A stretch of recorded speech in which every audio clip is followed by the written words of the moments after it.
relationship with America, and indispensable partners in defence and security. And it's why this weekend I've been hosting European leaders here in London to work together for the security of the United Kingdom, Ukraine and Europe as a whole. Through my discussions over recent days, we've agreed that the UK, France and others will work with Ukraine on a plan to stop the fighting. Then we'll discuss that plan with the United States and take it forward together.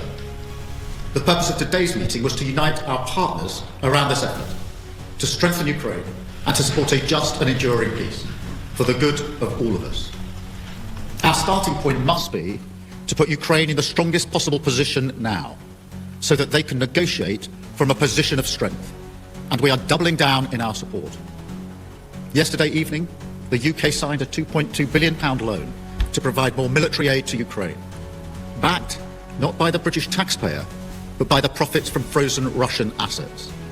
And today I'm announcing a new deal, which allows Ukraine to use £1.6 billion of UK export finance to buy more than 5,000 air defence missiles, which will be made in Belfast, creating jobs in our brilliant defence sector. This will be vital for protecting critical infrastructure now and strengthening Ukraine in securing the peace when it comes. Because we have to learn from the mistakes of the past. We cannot accept a weak deal like Minsk, which Russia can breach with ease. Instead, any deal must be backed by strength. Every nation must contribute to that in the best way that it can, bringing different capabilities and support to the table, but all taking responsibility to act, all stepping up their own share of the burden. So we agreed some important steps today. First, we will keep the military aid flowing and keep increasing the economic pressure on Russia to strengthen Ukraine now. Second, we agreed that any lasting peace must ensure Ukraine's sovereignty and security, and Ukraine must be at the table.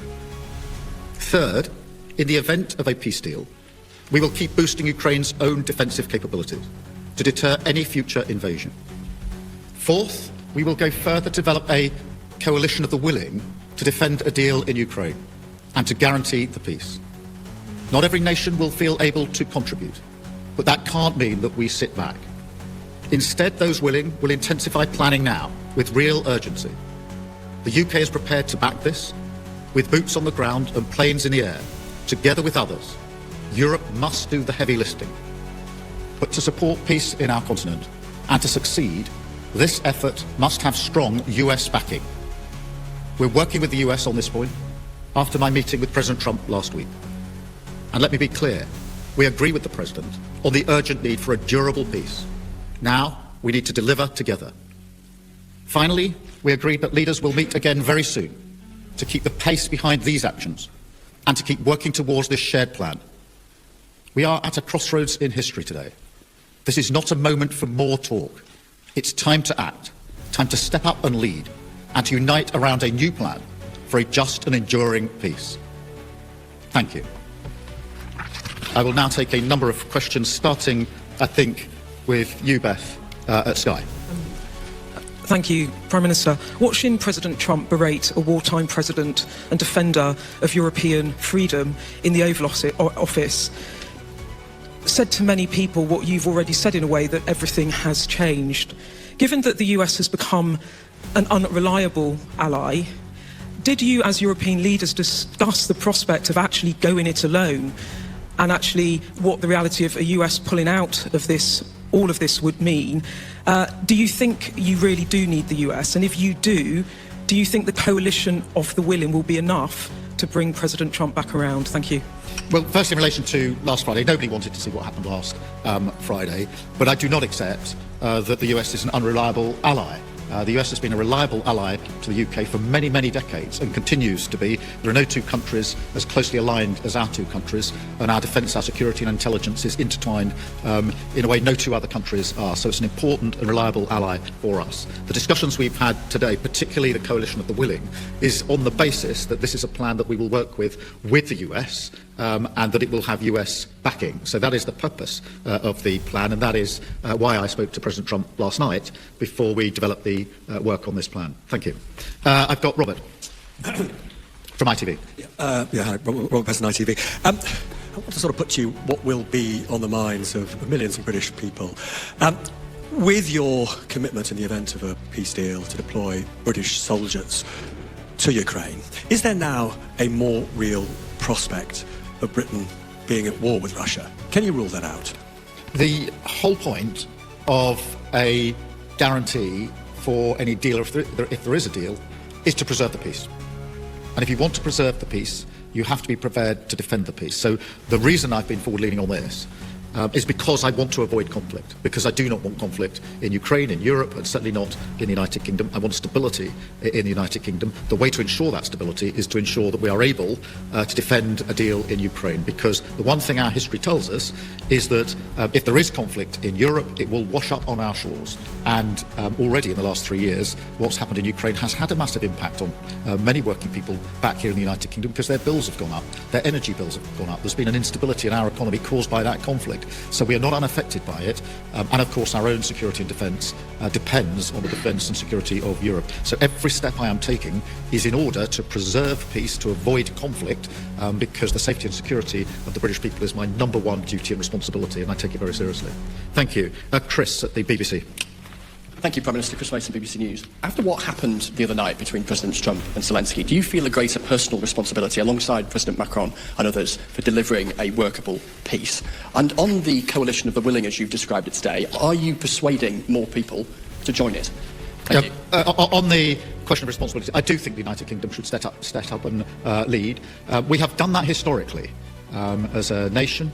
And we need to do it again, and that is why we're moving forward on this. On the coalition of the willing, yes, a number of countries have indicated today that they want to be part of the plan that we are developing. I'll leave them to make their own statements about exactly how they want to make that contribution, but we've been able to move that forward. I accept without criticism and with respect the position of other countries that may not feel that they want to contribute in that way, but I strongly feel that unless some move forward, we will stay in the position we're in and not be able to move forward, and therefore it is a deliberate plan to ensure that we get some momentum and pace here, and it is intended to preserve the peace, and it's intended to ensure that we stay in lockstep with the United States, which is my strongly held belief the best way to preserve security and defence in Europe and security and defence in the United Kingdom.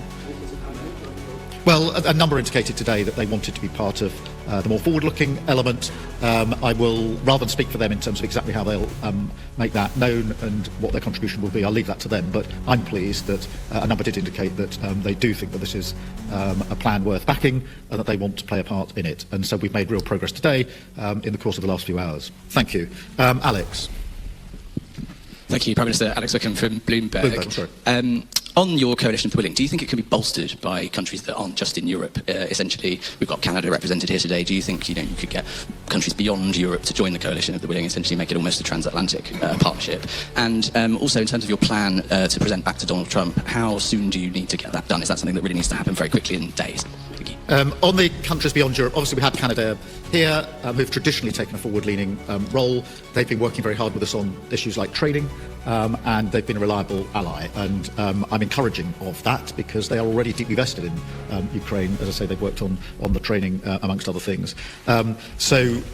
Yes, on the question of the US, look, I spoke to President Trump last night. I'm not going to go through the details of that conversation, but I would not be taking this step down this road if I didn't think that it was something that would yield a positive outcome in terms of ensuring that we move together, Ukraine, Europe, UK and US, together towards a lasting peace. And so that's the way I've approached this in the last few days. Hugo, from the iNews. Thank you, Prime Minister. Hugo Joy from the iPaper. Obviously, the other party that would need to sign up to any future peace deal is Russia. President Trump has said he wants to talk to Russia. You're coming up with a peace deal without Russia's involvement. What makes you think that Russia can be persuaded to sign up to this deal that's been agreed by its enemies? Well, in the end, a deal will have to involve Russia. Of course it will. But we can't approach this on the basis that Russia dictates the terms of any security guarantee before we've even got to a deal. Otherwise, we won't make any progress at all. It is, for a deal to be done, but if a deal is done, it has to be a deal that is then defended, because what we've seen in the past is a cessation of the hostilities without any backup, and that was readily breached by Russia. And that is precisely the situation that I think we need to avoid this time around, which is why we're going down this road. Antonello, please, from La Repubblica. Thank you, Mr. Antonio Guerra from La Repubblica. The Italian Prime Minister Giorgia Meloni, who you had a bilateral meeting earlier today, said that the West must not split on Ukraine. How can you try to convince Meloni and other European leaders that your plan and your coalition of the willing is the right thing, and to persuade them to join? And do you fear that the West might split on this? Thank you. Well, first, I had a very good bilateral meeting with Georgia this morning. We had the first bilateral brunch, I think, in the history of British-Italian relations. So that was a first. We get on personally very well, and she's very clear. I don't want to speak for her, but I think her position is well known, that Europe and the US have to stand together, and that bond must always be strong. So there's a huge amount of common ground between the way I see this and the way Georgia sees this, particularly the view that it is important for the security and defence of Italy, of Europe and the United Kingdom that we work, as we've always worked, closely aligned with the United States. Thank you all very much indeed. Thank you.